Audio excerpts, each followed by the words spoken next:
and he played a wizard. And I feel like a lot of that is just missing Okay, in games stop. nowadays. Now hold on. Did you just say wizard? He said wizard. He said wizard. We got Gandalf the Grey up in this joint. What? Yeah, thank you so much for the correction. Tell me, where is Gandalf? For I much desire to speak with him. And as we dive into MMOs, I think I can speak for everyone here at BGN that MMOs just hold a special place in all of our gaming careers and just our gaming choices. We've all played nearly every MMO that has come to market, from SWG to SW Tour to World of Warcraft, Final Fantasy. We've touched base with all of them, and it's really sad to see the current state of MMOs and just the general direction of where they're going.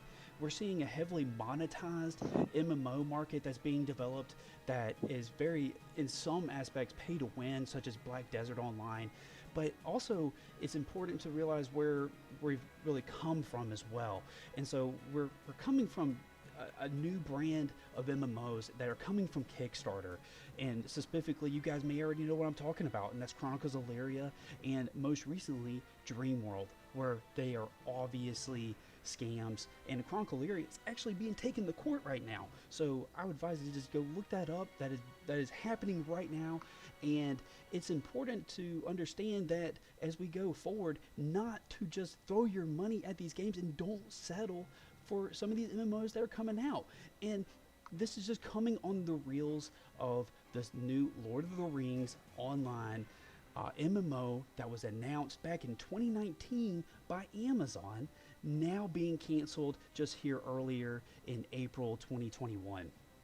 And some of the reasons why we can get to that and why MMOs are being canceled, Tencent and Amazon. So Liyue was acquired by Tencent, and after that we saw them come to a disagreement. They couldn't reach a amount of time or whatever they needed to get the game out. And one of the reasons that we have such a problem with this game being canceled is the huge undertaking of these MMOs. You have to have so much content ready for these people, these absolute power levelers, the huge groups that come in and reach max level in a week, or even less than that. Yep. And this kind of goes back to whenever we were power leveling in Lord of the Rings Online and in SW Tour whenever that game came out. And I believe that Ragin Z and Sir Chubulus can speak a little bit more on the amount of content that they were able to go through and what they were able to achieve in that game in such a little period of time, and how much these developers need to realize that this is not an easy undertaking. It is, these games need to have so much content out already prepared for people to munch through. I feel like this is like really key on both SW Tour, just to kind of speak on two games, SW Tour and Final Fantasy XIV. I saw the uprising of Final Fantasy XIV in 1.0, and it was absolutely terrible. Like, it was just the lack of content, the lack of flow, the clunkiness of the game. Like, I feel like it was just very underdeveloped. You know, Yoshida was really key to bringing back Final Fantasy XIV. Like, without Yoshida, we really would not have a revitalized Final Fantasy XIV. And I think it comes to play as well whenever you kind of think about all of the MMOs that kind of came before it, because previously to Final Fantasy XIV, you had WoW, you had SWG, you even had Tor being co-made while SWG was still being made. So I think there's a lot of kind of things to think about whenever you think about the MMO genre and thinking about where the direction was heading. I think it was key in thinking that, you know, Yoshida had this huge, you know, vision of still a subscription-based model whenever you had SWG that was still a subscription-based model. And we'll get into, you know, the reasons why SWG, I feel like, failed hard, aka community, and not listening to the community feedback. But hint, hint. yeah. And you know, Tor kind of coming in as a presence as well, initially as a subscription-based model, you know, cough, you know, going back to microtransactions, we won't get into that now. But yeah, I think a lot more come in though. We have been seeing more games with the free-to-play aspect, and these games now, they're even switching with games like Guild Wars 2 and even Black Desert Online. They're one-time purchases, and then you're in the game. But a large time that they get you, like in Black Desert though, is the microtransactions that they're able to speed up grinding, the amount of energy that's required to keep getting all of the resources required to build all the super weapons and whatnot. And in Guild Wars 2, it actually had a really appealing structure where you just bought the game and you were able to get up to level 80, completely open world. And I just feel like a game like that is what models should also be based around too, is a one-time purchase and you just purchase the DLCs or the expansions that come into play. And even WoW 2 is really going in an opposite direction. They're actually just going backwards and releasing a game that they've already released, which my opinion on that is, you know, these people spent their whole 20s and their 10s and playing World of Warcraft, and they're about to go through it again and just do it in their 40s. Yeah. So Listen, if it ain't broken, don't fix it. That's right. If it ain't broke, don't fix it. I get that players want to relive the experience, but they did listen to community feedback. They got what they wanted. I will say that. They got what they agree with wanted. that. Now they're just going back and playing the classic version again. And what's even funny is they're releasing the exact same expansion. I maybe would have thought that they would come out with a different path and just go down a different deal. No, they are double dipping there. That's all that is right there. They are double dipping. They said, I can't wait to do the Crusade again, and we'll, I'll go through on my main character and do that again. So they just get to relive it all. And we want to get into why we think MMOs are failing. And to touch on that more, why don't you go into it, Chubbs? Talk to us a little bit about Chronicles of Illyria scamming. Let's go into that. Yeah, so Chronicles of Illyria, what happened was they did a round of Kickstarter, and then from the Kickstarter, they then started to develop this game that had so many ambitions. It almost was the scale of Ashes of Creation, just without the direction. And so this game here, it was a scam from the beginning, and they just failed to deliver on all the marks. They weren't producing the content, and as the years rolled by, they started getting some very different footage of what they were previously shown. And so over time, it just became clearly obvious. There was a lot of white knighting, and I think we'll get into white knighting a little bit later of particularly what's going on with Ashes of Creation, of them just going out of their way to just support the developers because they're so desperate for an MMO. But anyways, going back to Chronicles of Illyria, there is just, it was just a scam from the beginning, and they just never really came about to produce the MMO. But to also go back to Star Wars Galaxies, I feel like Star Wars Galaxies was just a very special MMO that set a precedent that almost no MMO that I've seen to date really kind of copy. And it was the social aspect of Star Wars Galaxies that I just haven't seen replicated in any games in the Common Era, where you could go to a cantina and where there was a benefit of going to the cantina from getting a buff, but there was also the benefit of going there and having a lot of social reactions where people would just go to the cantina and just hang out. They weren't even there to really necessarily play the game, but they were there to also just hang out with friends. And that social aspect just by itself made Star Wars Galaxies a true legend of that time. I think it goes a lot into how Ashes of Creation has kind of come into the forefront of what we would like to see in a game. It seems like they're giving us what we want, but with the way that they're giving it to us with the alpha access and just a few days before and them canceling it, I don't really think that's how you're going to build up your fan base. They've shown us a lot of what we want to see. We want to see players changing the environments. We want to see a lot more about MMOs it's almost like you taking the player feedback and turning it into a live gameplay field. You can actually change the environment. You can build up your town, your city. You can be whatever you want to be. You can be the king of the castle. And we don't see that a lot in MMOs. You're actually in like a survival area. It's going to be like survival. You can lose your stuff if you go around and start PvPing too much around people that don't want to PvP. And I feel like there's a consequence. We're going to see a risk versus reward in this game. But how they're going about doing that is they're not exactly building up their fan base by giving us the first non-NDA alpha test and in the same week telling us that it's about to be pushed back 2 months. no one's going to want to see that. And I feel like that's just a lot of the problem with the MMOs nowadays. And we don't really see much about that any day now. Is kind of like goes back to the Lord of the Rings being canceled.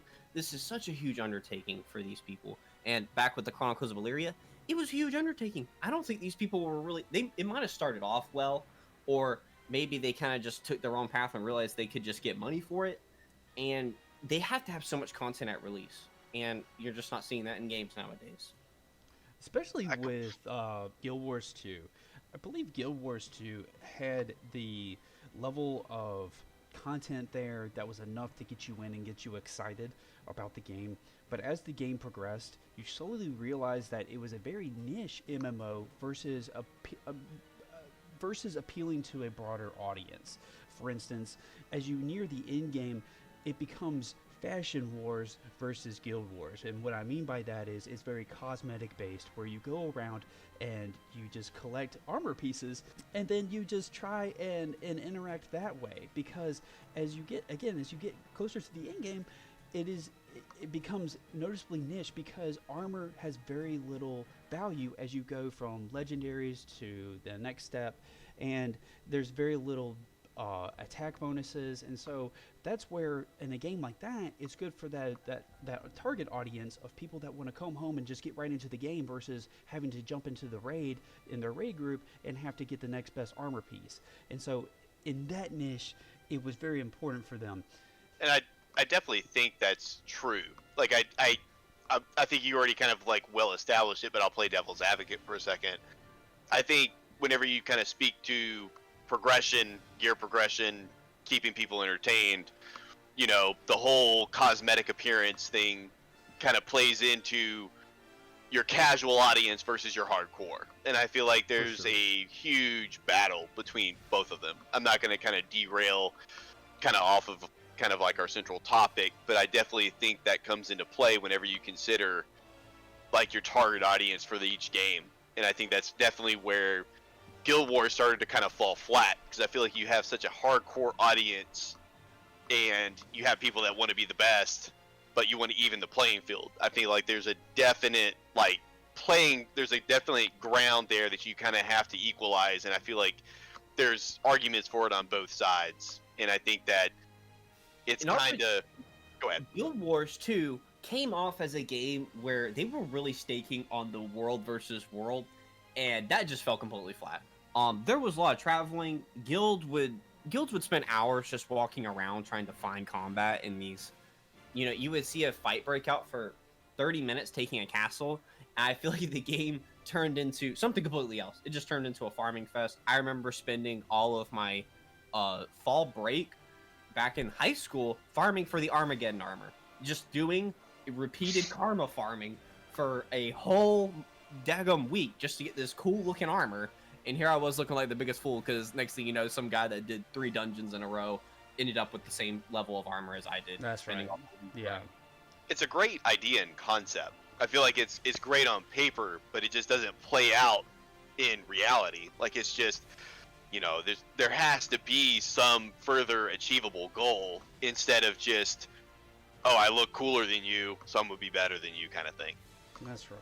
And so transitioning into microtransactions. So to just touch on microtransactions, MMOs, I think generally are a bad idea.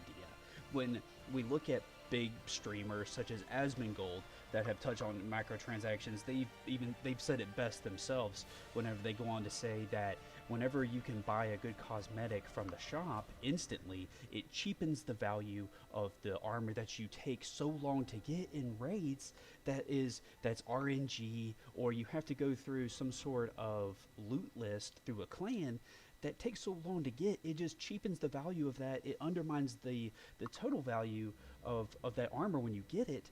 And that's where I believe that Ashes of Creation is kind of derailing here. Now, Steven Sharif has come out and said that the best cosmetics are going to be earned in game. I just can't imagine that they're just going to bring out these skins that aren't going to appeal to players and for them to even wear over their other armor sets.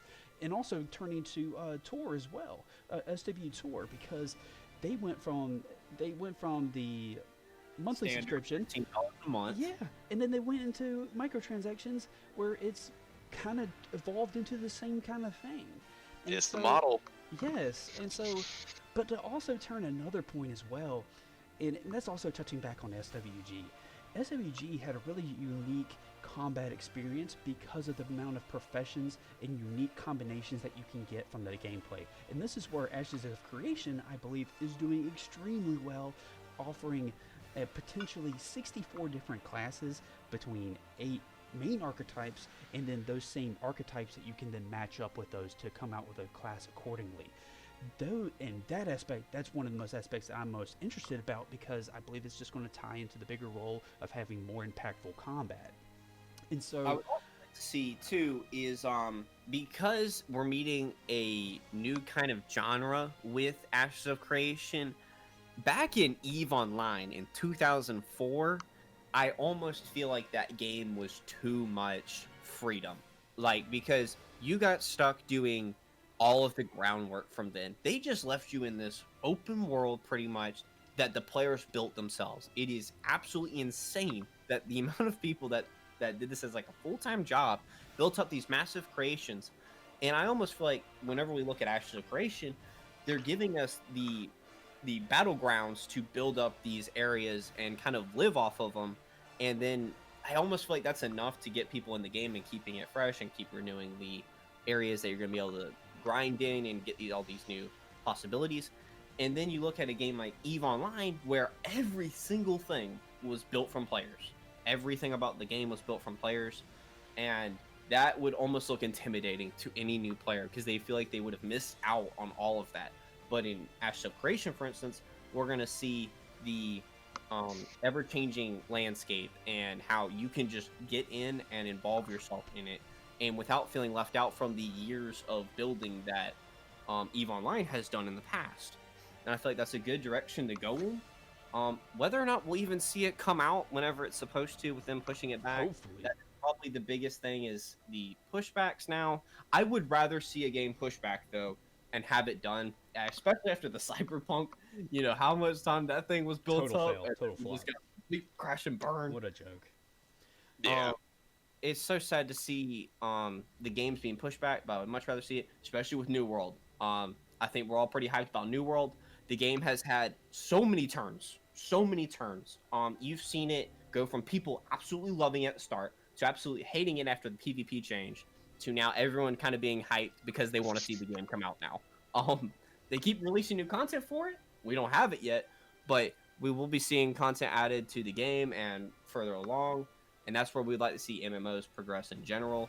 Is I would rather see them push back, but not lying to the consumer. As long as they have a reason.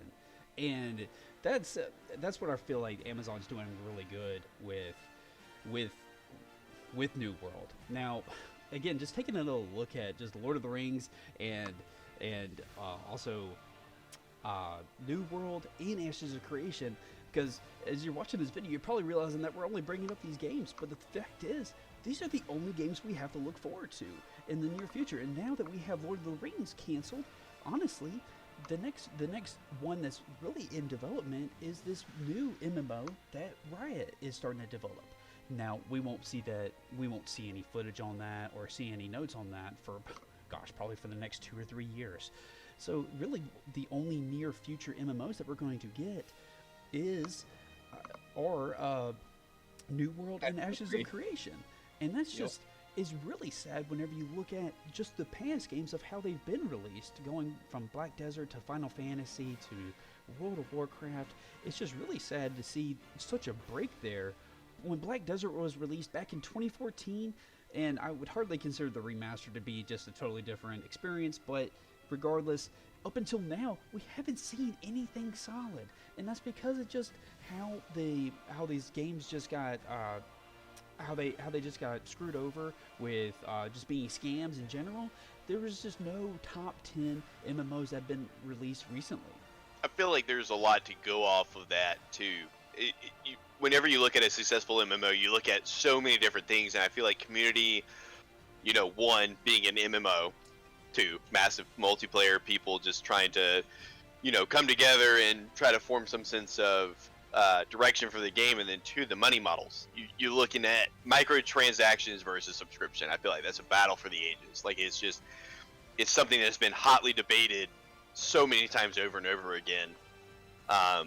You know, there's Tor and SWG. You know, Tor, which was originally a subscription-based model that had tons of content. You know, originally with the class stories, and then you know, quickly becoming a microtransaction model. And I mean, that's a huge undertaking in that it became Steam-bound. And to get that Kylo Ren lightsaber, though. Absolutely, son. Just I want to be like the movies, and it's just it just plays off that so hard. Like it's just, you know, when you have a big franchise like that, like why not? You know, being something so impractical as having two blades coming, you know, out over your hand to kind of basically form a claymore. It's not the point. You know, it's not the point.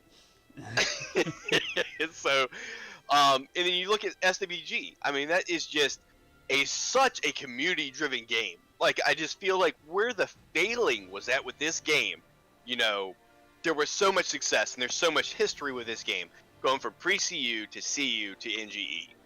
You know, you went from pre-CU with permadeath Jedi, and then just progressing to the CU, you know, making Jedi a little bit less special, and then NGE just blowing it wide open and just making it super easy. You had a game that was basically trying to compete with WoW, and I feel like there was a lack of response from the developers in following up with community feedback. And I feel like that even transgresses and just goes into Final Fantasy.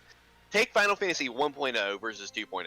You take pre-Yoshida versus Yoshida, and you just see that there's a huge just transformation of the game. You take 1.0 trying to pass, and it just completely fails. It's so clunky, so slow. And then Yoshida comes in and just listens to everybody. You see his developer feedback, you see his developer notes, you see that he follows up with the community, and you see a game just blossom into absolute just beautifulness. Like, it's just a complete MMO. And I feel like that's the reason why Final Fantasy XIV succeeds where it is. And I feel like this unfortunately plays us into Lotro versus this new failing Amazon MMO. So I feel like, yeah, go ahead. That is the experience we had with Lord of the Rings, and this kind of goes into the whole MMO aspect that we found to love, was in Lord of the Rings Online, we actually did a group leveling. You know, I remember Sir Chubulus did a captain, Rage and Z did a warden, I did a champion, and we had one of our longtime friends who we met in SWG, by the way. That's how the community worked, was we met in SWG, and he played a wizard. And I feel like a lot of that is just missing in games nowadays. Now hold on, did you just say wizard? He said wizard. He said wizard. We got Gandalf the Grey up in this joint. What? Yeah, thank you so much for the correct. What I was talking about. Lore master. Lore master. Okay, lore master. He had gray hair though. You know, the reason why it's such a disappointment though, and it's because there was so much to work with. They were gonna start off in the Second Age, and they could have gone anywhere with this game. There was so much to talk about. I mean, this was before, you know, we got onto the whole spill about Frodo having the most, you know, boring arc in, you know, all of TV, and, you know, it being kind of a drag.